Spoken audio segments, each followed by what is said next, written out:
Hello YouTube bro, my name is Nicholas Montes and you're watching my YouTube channel, The Teenage Movie Critic, and welcome back to my YouTube channel everybody.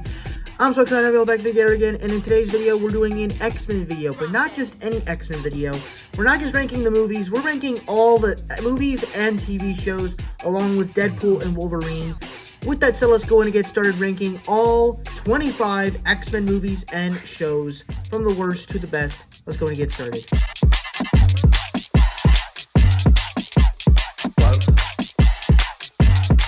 So, yeah, these are, 25 and 24 are kind of mixed because you have Mutant X, Generation X. They're not the best. They don't really feel like X-Men. They keep mentioning mutants, but it just feels like a 90s sort of thing. I didn't really like it as much.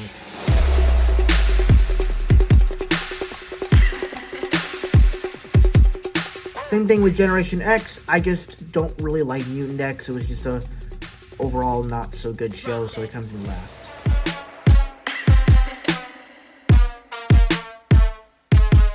So we have our first movie talking about today, and I feel like X-Men The Last Stand was a film that was poorly written, where it focuses on the Cure, Magneto's brotherhood, and basically all the Jean Grey stuff, and honestly, I couldn't even think of a way to tie all these plots together.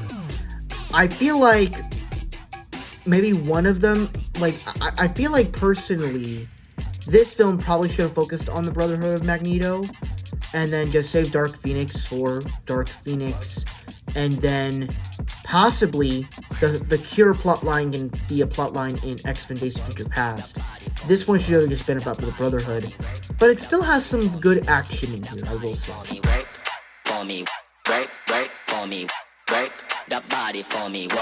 And this one also just kind of fails at a couple things.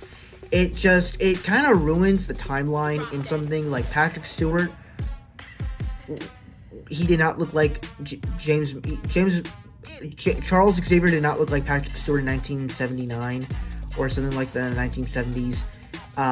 He was James McAvoy, and he somehow didn't age for some reason. But it just, some of the action's cool, I guess. Deadpool's kind of annoying, especially the way they handle him. It's not the best film, but it is still somewhat watchable. Just know, Deadpool Wolverine does this better.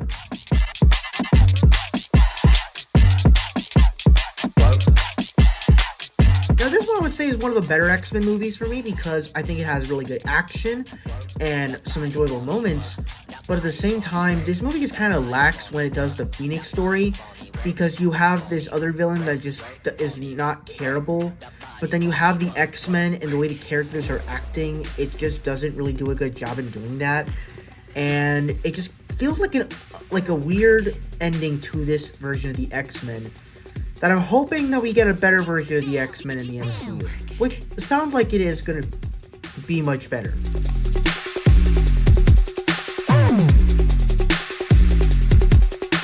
Now this one does a better job. It has action, it has enjoyable characters, especially with returning Quicksilver and Mystique kind of being the leader of the X-Men, and it just does a really good job in doing all of that stuff. The problem that I have is Apocalypse just doesn't really feel that threatening, especially the stuff they did with Oscar Isaac. The fact that Charles Xavier loses his hair because of, like, this energy stuff is kind of weird. The best part about this movie is the stuff with Magneto and his family. That was, like, some of the best stuff in this entire film. But it just kind of lacks the greatness of an X-Men film. I don't know. It's kind of weird, but I still do really enjoy it, though.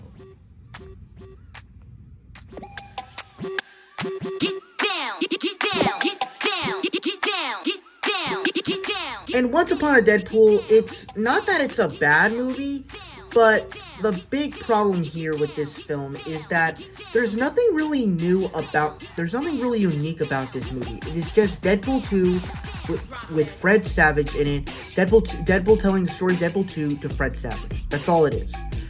It's the same film from Deadpool 2. If you like Deadpool 2, just go watch the original version or the more R-rated version. There's not really anything to watch here. The Fred Savage stuff I thought was funny. All the leaping scenes were amazing, but it's not really anything different. I don't really understand why they decided to make it. It was cool for like the time, but if you wanted to introduce people to Deadpool for younger audiences, just make a PG-13 version of Deadpool 1, and that would have been much better, possibly. But Deadpool works better than the R rating system. That body for me, that body for me, work for me. And Legion, I thought, was a pretty good series. I was kind of bored throughout most of it, but honestly, it was still a pretty good series, and there were some exciting stuff, but it's an alright X-Men series. Drop that. The Gifted, same as the Legion, it's a good X-Men series. It's got some better action than that show, but definitely a lot more safer in my opinion.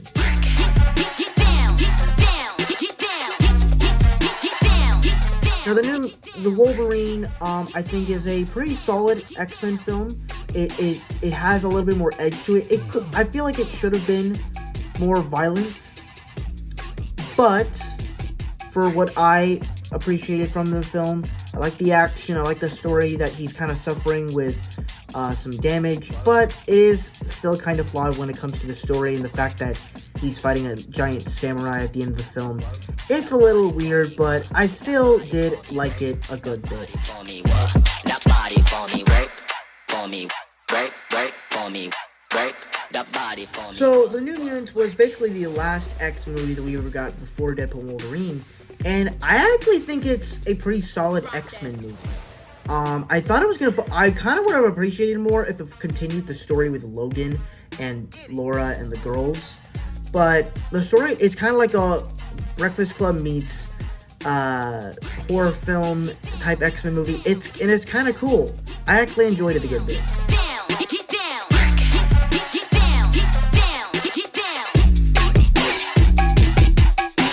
Now, this is where we get into some of the good category, but I feel like the good category, I'm saying a little bit more negative. And with X-Men, Pryde of the X-Men, this one is focusing on Kitty Pryde, and I think it's an okay story.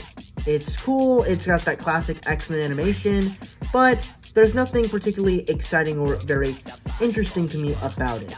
That's all I gotta say. That body for me, that body for me, work for me, work for me. X-Men Evolution, I think, is actually a pretty cool series. There's some cool action with the characters.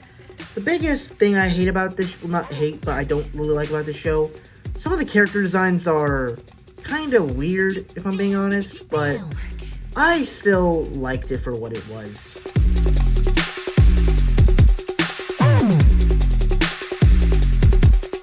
Now, Wolverine anime, I actually think this was a clever piece of Wolverine anime, and I think it kind of helped to do an anime with Wolverine, as it's a lot more violent, and the action is really action-packed, and it's stylized in a way where you can see everything, and it's just an overall good story.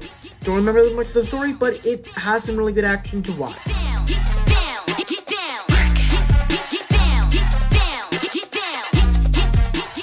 Next we have Deadpool 2, and I think Deadpool 2 is a very solid X-Men movie, but also solid Deadpool film. Of course, like the first movie, you just get such great action, but lots of fun characters, a great soundtrack, tons of more comedy and violence in the film.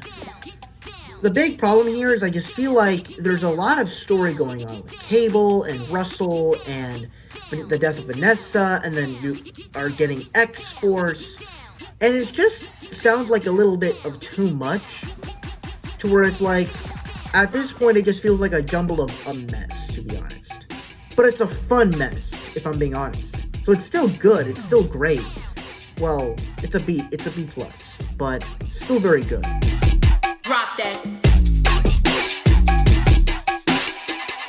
And this one, just to me, feels like classic X-Men with Wolverine and the way they do the animation styles, but in some ways feels like a little bit of a modernization of it.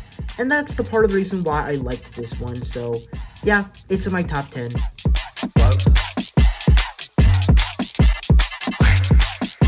Now, I've talked about this series before on my channel. I have a review on it, a mini review. I do like this series. I do, it is good. I'm just not crazy about it like everyone else is, to where it's like a classic show for me. I don't have the nostalgia like that. I finished watching Spider-Man the animated series last week, or the week before, and I like it, but I like it a lot more because I can understand Spider-Man's lore. I don't really understand this mutant gene stuff. And I've tried watching the X-Men movies to understand it, but I don't really, so I guess I'll just have to keep watching X-Men content to understand all this.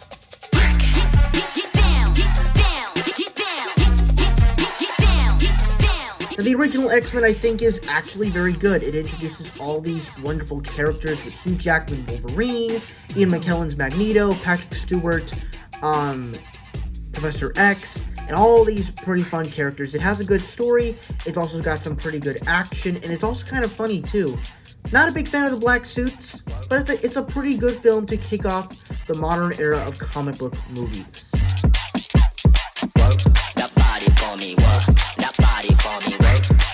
And everything that the first X-Men did, I thought X2 did better. To where you develop the characters, you have a lot more action, you have a much more violent Wolverine. You also are kind of learning a little bit more about Wolverine's past with the introduction of the Stryker character. The stuff with Iceman I thought was cool, and that fire guy I forgot. I totally forgot his name. I like that they kind of made Magneto a good guy in here, as well as Mystique. That was cool. And it was overall just a very successful sequel from the X-Men.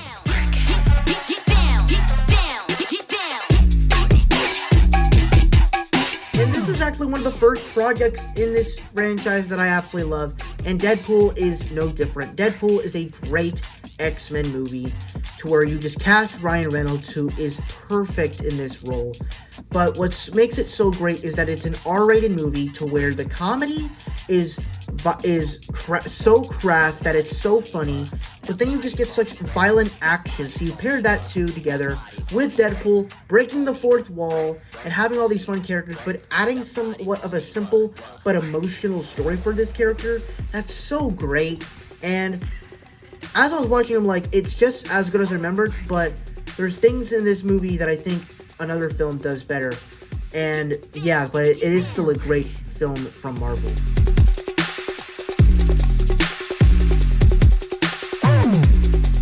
And as much nervousness as I had about this film, I absolutely adored this movie.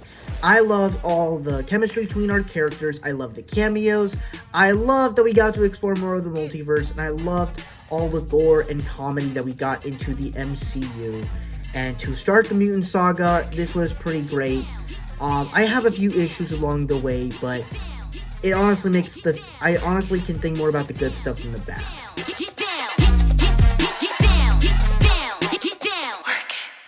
Now, X-Men 97 was a series that I was kind of nervous about because I didn't really like X-Men the animated series. Not to say I didn't like it, but I liked it. I didn't love it. So I was thinking, how can they possibly modernize this? And they modernized it in the best way to where you can have really good action, but a story that you care about, characters that you care about, and just versions of this that are great. But at the same time, they're able to do many long-running comics of stories into like simple episodes in 30 minutes. But then at the same time kind of affect this like version of Marvel Universe where you get to see Spider-Man, you get to see Iron Man, you get to see Captain America, you get to see all these different characters, and it's so cool. And then you have that cliffhanger at the end of the season where the X-Men are somewhere in time. That's such an interesting concept. So I'm excited for season 2, but I'm excited to see more of the X-Men in the MCU.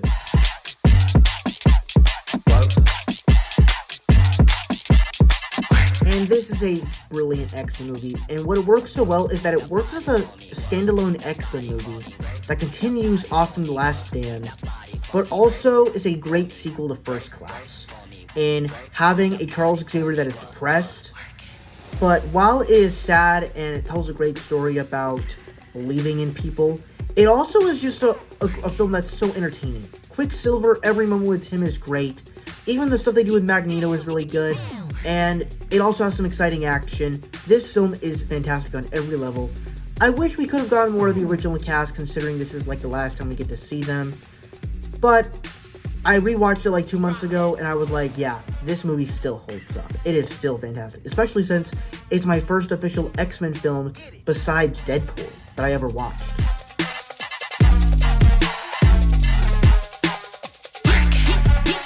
And this to me just feels like a great X-Men origin story, to where you have Patrick Stewart and Mystique, who you found out they actually had a relationship, but then you get the fantastic performances with James McAvoy and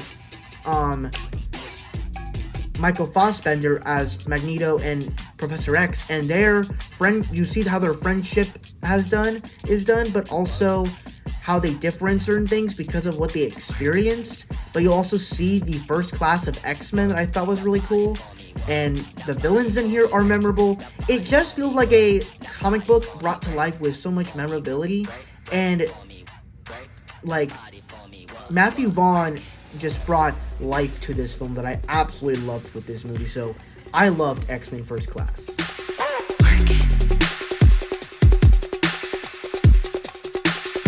And easily this is the best X-Men movie. I even rewatched it for Deadpool and Wolverine, and it still holds up. The action is brutal, the story is so emotional, but even then, even when it's getting to a calmer moment, it gets even worse and worse, and you just are on the ride the entire time. This is one of the best X-Men movies. I already have a review on my channel for it. Go check it out. This is one of the best X-Men movies I've ever seen, and that's why it's my favorite X-Men movie, as well as my favorite X-Men project of all time. And thank you guys so much for watching. I really hope you enjoyed it. If you like, comment, and subscribe.